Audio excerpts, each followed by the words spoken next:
Hey, welcome, all my right thinkers. Thanks for tuning in to check out your boy, B Funk. Thinking right out here in the lab on a rainy day, doing what I do for you.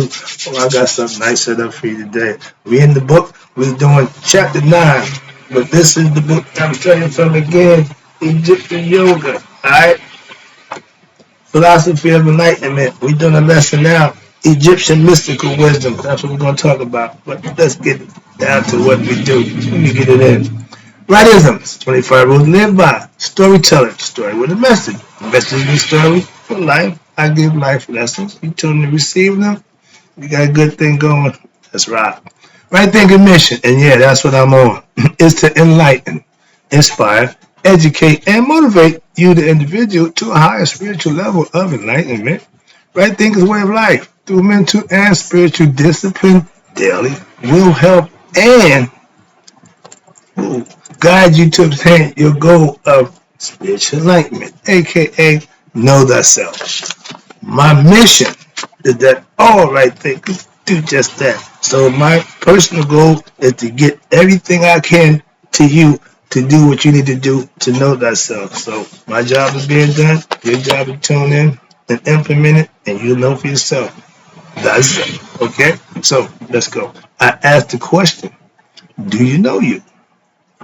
It's rhetorical, but if you don't have an answer for yourself, that's okay. That's what I'm here for, to help you do just that. Know thyself. Tune in. I got you. But a person who knows not and knows not that they know not is foolish. Disregard them. A person who knows not and knows that they know not is simple. You teach them. That's why I do what I do for you. Appreciate you too. Stay tuned. I got more for you. A person who knows not and believes and think that they know is dangerous. Avoid them. I do. A person who knows and knows not that they know, it's okay. They're spiritually asleep. I'm gonna wake them. I'm a spiritual alarm clock here to wake you up with knowledge of self. That's what I do for you. A person who knows and knows that they know is wise. Follow them. All these persons reside in you. Right thinkers know thyself. And to my eye, be true. We in chapter number 9. Okay, let's call the burial scene of the resurrection of Asar. So it's called the Asarian resurrection, and the story is about Heru and Set, aka you. But I'm gonna put it into a form and hope you can understand it the way they put it out. Now it says here, whosoever know these things, being attached to his place, shall have his bread with Ra. What the hell? He who knows himself will reach that level where you will sit down and break bread with Ra, by meaning going back home. Okay, that's the concept. Whosoever knows these things, being a soul, knowing that they are soul and spirit, aka spiritual being having a human experience, what happened? Shall never enter the place of destruction. Meaning death won't come to you if you know who you are. Why? You know you're a spiritual being and they don't die. That's why. So that's an Egyptian proverb, and it's from the Egyptian mystical wisdom.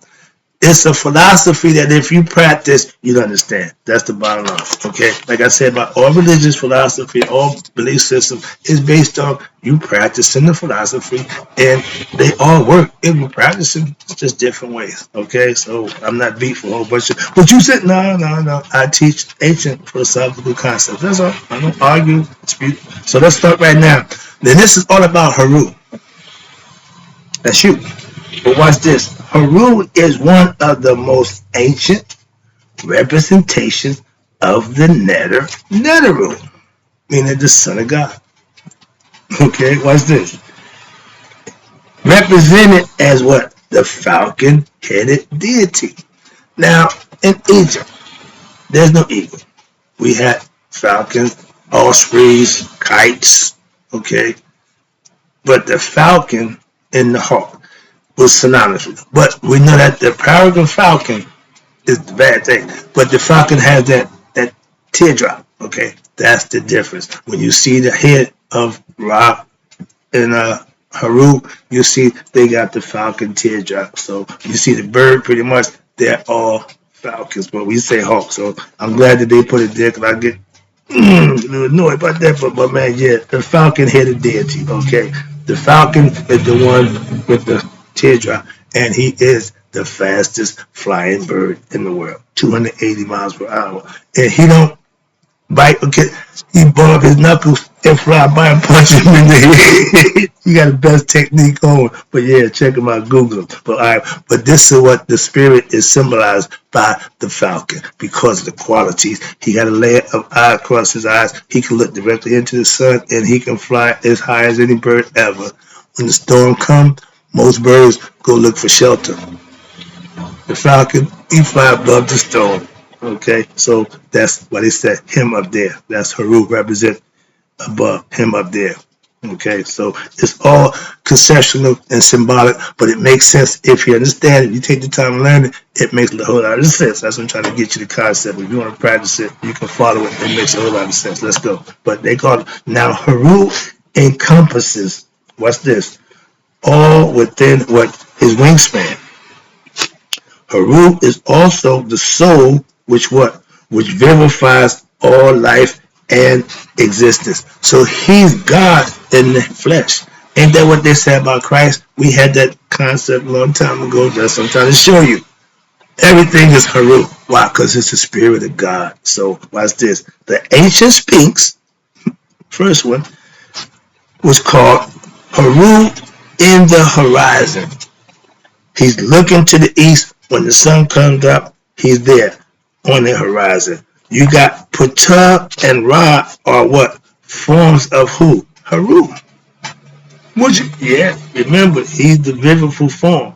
Ptah, self-creator. Ra in the sky. Forms of Haru. Watch this. Now, as stated in the scriptures, watch this. I'm going to be like my man Gino. I'm going by the book. In the scriptures, watch this. The book will come forth by day, where Haru is referred to as who? The great Haru.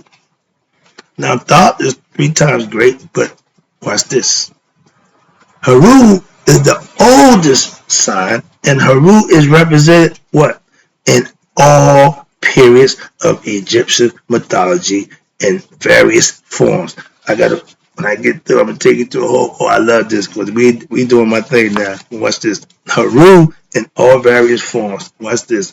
The name of Ptah is written in hieroglyphics as what? A human form supporting heaven and earth. This is a picture of it right here. When we talk about Ptah, that's him. It's really Shu, because Shu represents air. You see, Shu wears a feather in his head like Maya. Okay? You see a guy with a feather in his head, that would be Shu. And I can tell you, all the Egyptian gods and goddesses are known by their headdress. Okay? It's symbolic. They mean something. But let's talk about Ptah right quick. That's the sign. The PT equals heaven. Okay? The TA equals earth. The H, as in hue, means support. Put them together. Thus, Ptah, Netter, God, Haru, is the support of heaven and earth. I'm not going to give you a story about that because I want to get to this lesson, so that'll be another time, but I got a story for that too. But let's go now. Understand. Know that there is one God who manifests in many ways, as we continue to say. And I hear people say this polytheistic, okay, but one God who manifests in many ways. The netters, cosmic forces of God, are what? Within us and in all that is seen and unseen, meaning the spirit emanates in everything in creation. As what? As the children of God, what we claim to be, we have their powers. Right? Thinkers, use the force. First, learn the force, okay? Know that what? The same power in the cosmos is also in man. That's what Yoda was trying to teach Luke about. Everything connects. Everything is all one. You got to learn how to incorporate it, use nature, understand nature. So that was becoming a Jedi warrior, learning how to master the Force, aka thyself or thy higher self. The forces of God. So therefore, watch this. As we learn about the cosmos, and we should, my man KRS, I love that kid. He's very smart and astute, and he still teach as he taught and make music. He said he got a gun. The gun, the G stands for God, the U stands for the universe, the cosmos, and the N is for nature. They all tie together. When you got that, you're on with what? Knowledge. Okay, I love that concept. He's right on point with that. So watch this. When we learn about, what's this? We learn about the cosmos, what? We really learn about who? Ourselves. The more we learn about others, the more we learn about ourselves in this manner. Haru is what? In reality, Ra, Ptah, Min, Anpu, you know him as Anubis, and Asar. What you talking about? Like Asar, watch this. He too is androgynous. Therefore, Haru is also Haru. Remember, it's the spirit, it's the life-giving force that's in everything. So Haru is also Aset, etc. See where I'm going with this? Even more, Haru means Haru inside himself. God lives inside his creation, which is himself. Hope you're understanding this. Even more important, watch this. Haru is also the falcon of the Ba, the symbol of what? The eternal human soul. That's how important Haru is. Again, the spirit that's in you. That's Haru. You. Now, I learned this lesson over 20 years ago, and I still love it.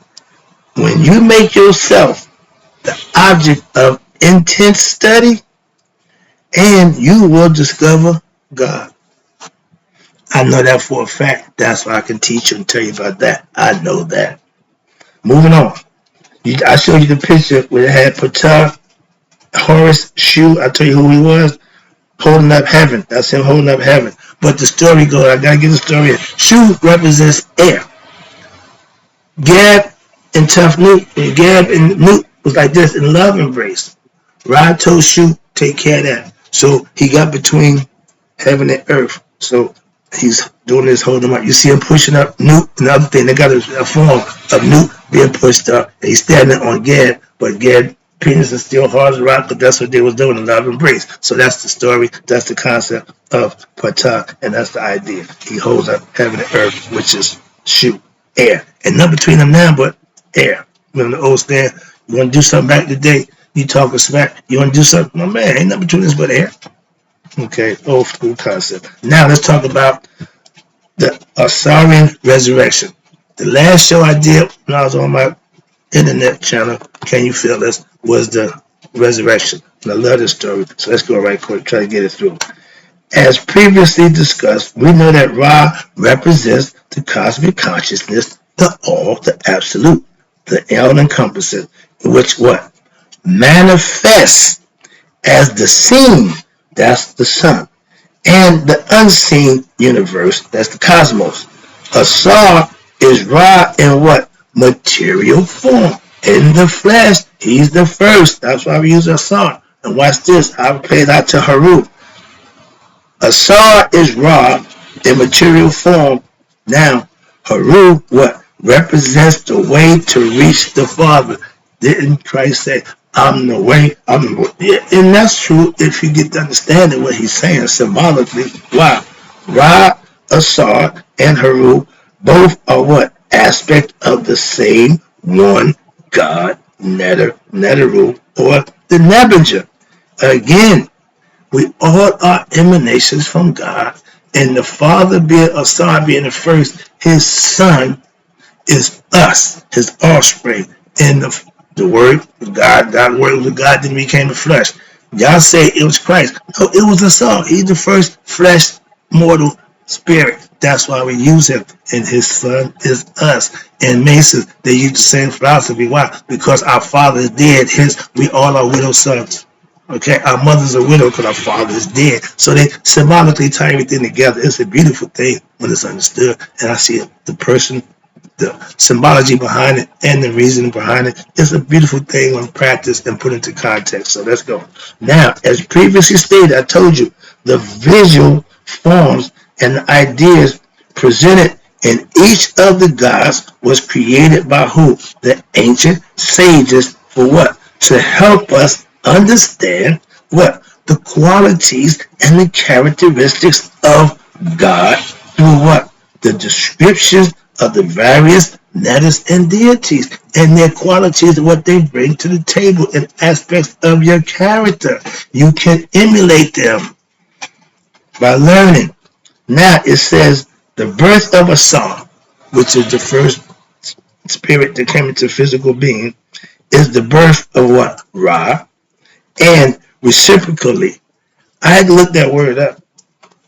And what that means is the birth of Asar and the birth of Ra, meaning they work together simultaneously for the good of each other. It's called fair dealing, reciprocity. Okay, that's how I think about that. Wow, one gives, one receives, and the other gives, and the other receives. So you get it back what you get out. Karma, all that good stuff. Reaping what you sow, you put good work out, you get good work in return. You do bad, you get punished. That's the beginning. That's what it's telling you. So it's not, well, you saying this, you saying it. It all ties in. So let's talk about now. How about this? The passion of Asar is the story of a quick going over of Asar and explaining a few things. I thought it was of interest, so let's go there. The passion of Asar. Okay, here we go. Asar, spelled S-A-R, without the vowels, okay, was the first king of Egypt.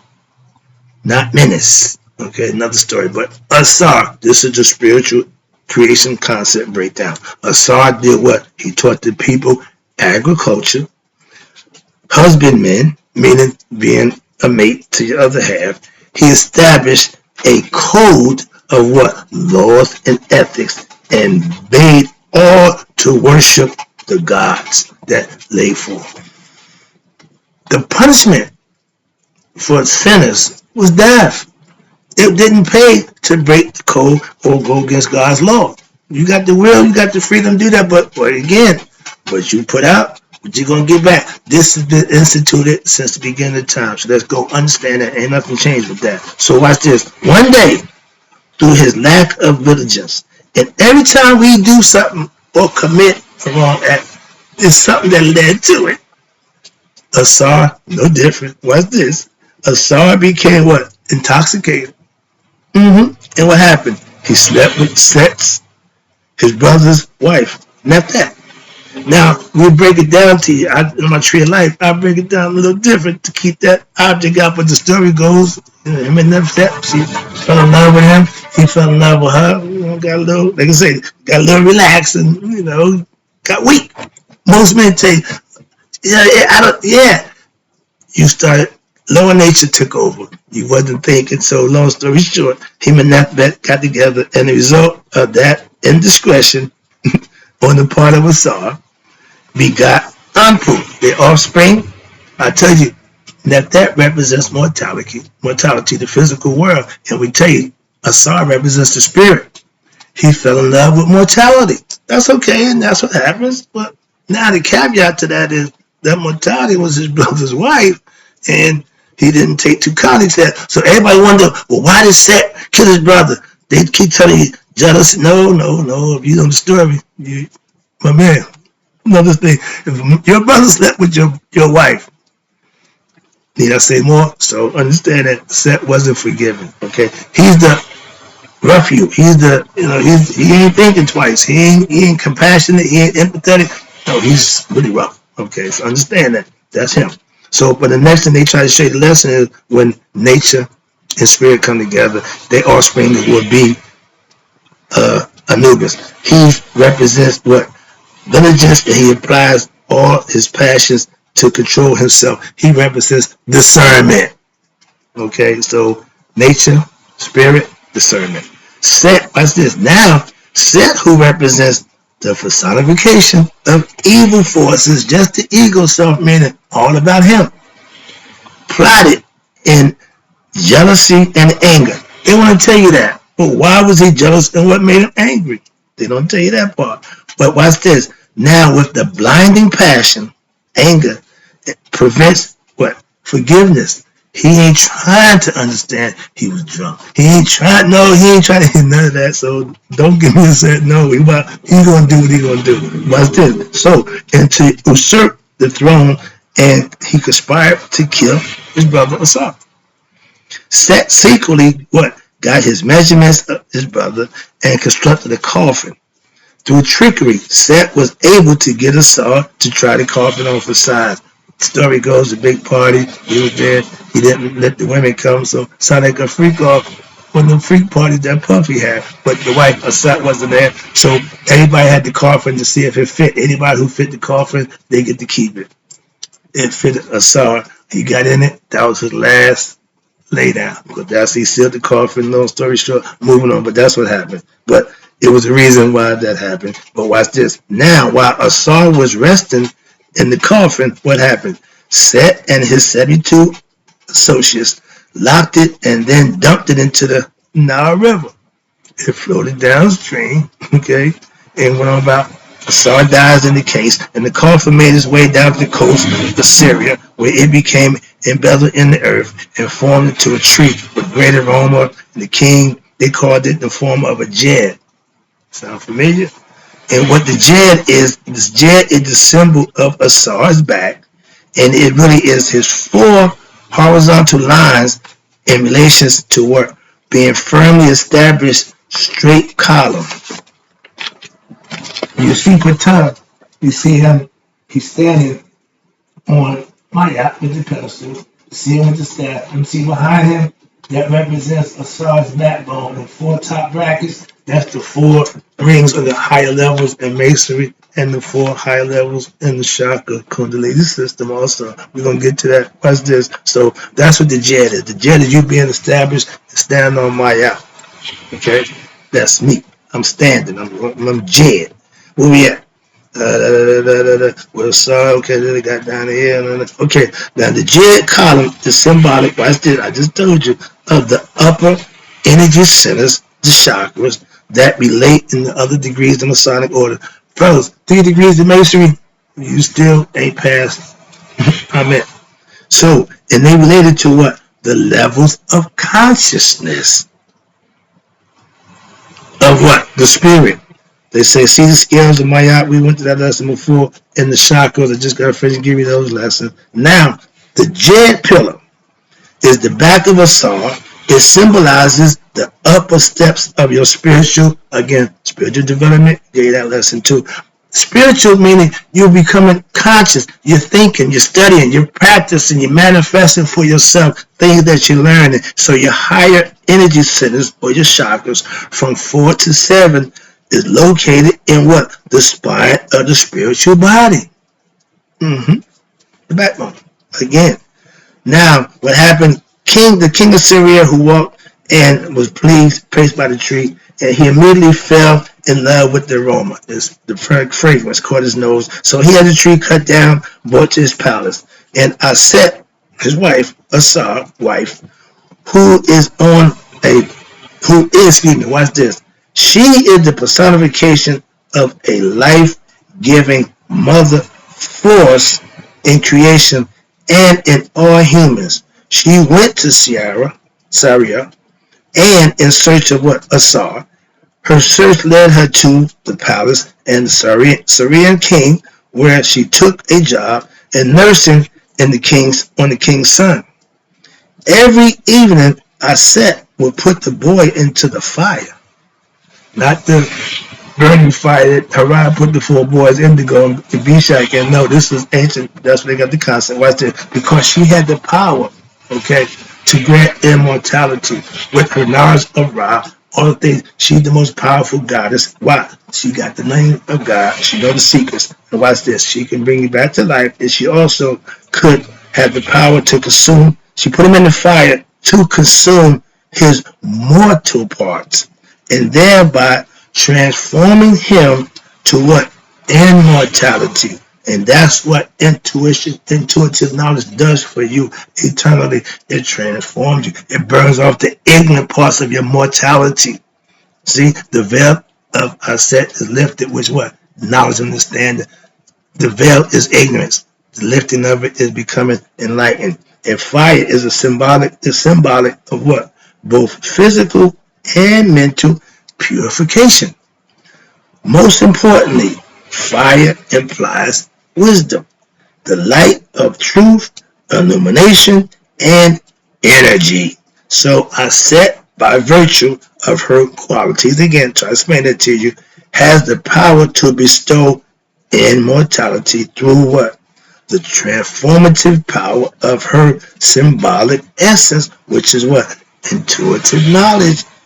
Aset then told the king that Asar, her husband, is inside the pillar. He made from the tree, and he graciously gave it to her. And it became the pillar, the jet, and she returned to it with it to Kemet, Egypt. Upon her return to Kemet, Aset went to the papyrus in the swamps, where what? Where she lay over Asar's body.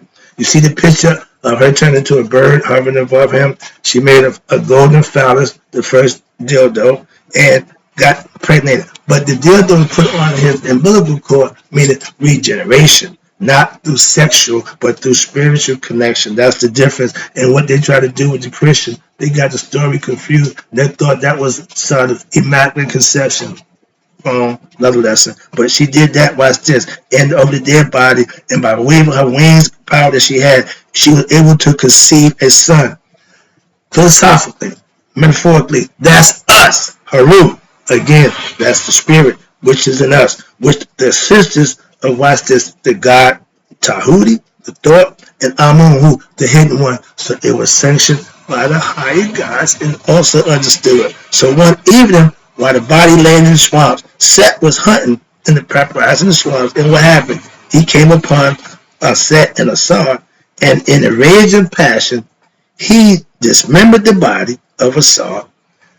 He already drowned him, so he figured that was good enough. But the body came back, so now he cut it up. So now your ego represents the tearing up of you, your spiritual aspects, taking all different directions. And you gotta be pulled back together, remembered by your intuitive knowledge, which is Set. Oh, good story. But let me get back to this one right quick. Now, and he cut the body into several pieces and scattered the pieces throughout the land.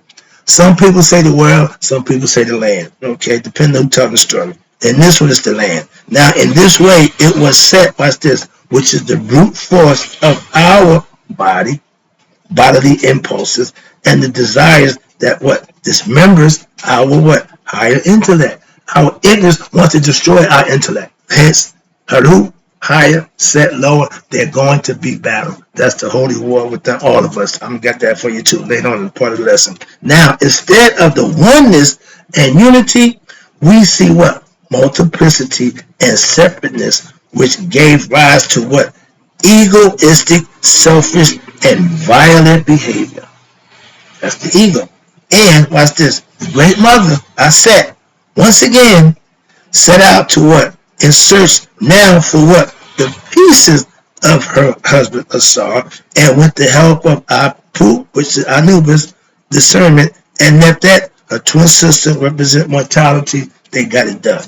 After searching all over the world, they found all the pieces of Asar's body. Now, except for what? His phallus, which was eaten by the fish. In Eastern Hindu Tantra mythology, they got the god they call Shiva, and guess what? Who was also the equivalent of Asar, also lost his phallus in the story. So the same story, this is totally different. In Egyptian Hindu Tantra mythology, the loss, watch this, the loss of the penis represents what?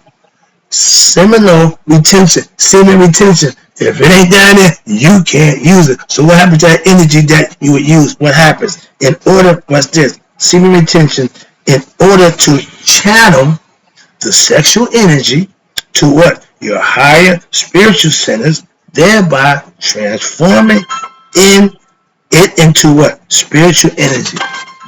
Hold on 1 second. Yeah, so what they're saying is, rather than releasing your energy, you can't, because you have no. You have to rely on Aset, which is intuitive knowledge. Ampu, which is your discernment. And Nefet, which is your nature.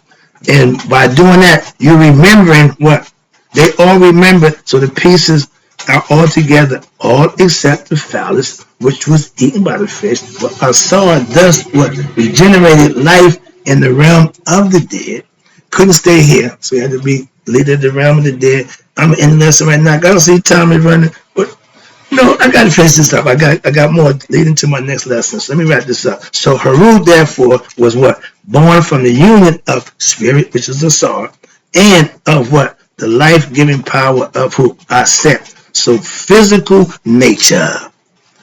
We are spirit and matter come together. Thus, Haru represents the union of spirit and matter and the renewed life of who? Asar. His rebirth. When Haru became a young man, watch this, Asar encouraged him to take up arms. What do you mean? By being the arms of what? Of vitality, wisdom, courage, strength of will, and what? Establish truth, justice, and righteousness where? In the world. How? By challenging your ego self, your uncle Set, its current ruler. At that time, Set was in control, and the spirit came and let him know you need to take care of that. So us as humans, our job is to conquer what? Our ego selves. Let me wrap it up. Note the concept of the virgin birth. Let me write that down for you right quick. The virgin birth existed many thousands of years, watch this, before recorded history and always signified what? The second birth, not a physical birth, which all human beings may what? Achieve. How? Through spiritual enlightenment, aka advancement. This is the universal truth, also evident in what? The virgin births of who? Of Jesus, Krishna, Buddha, Quetzalcoatl, and many other who? Male and female saviors. Now, wrapping it up, closing out. So, in many ways, in many cultures throughout the world, everybody had one. So, therefore, the savior of our spirit is none other than ourselves, aka Haru. That's in you, the spirit that comes from your father. Alright, hope you enjoyed the lesson. And in closing, right thinking, you live to be 100, me 100 minus a day. So I never know the right thinker like you and passed away. Next lesson would be the battle of Haru and Set. Stay tuned, it's going to be a good one.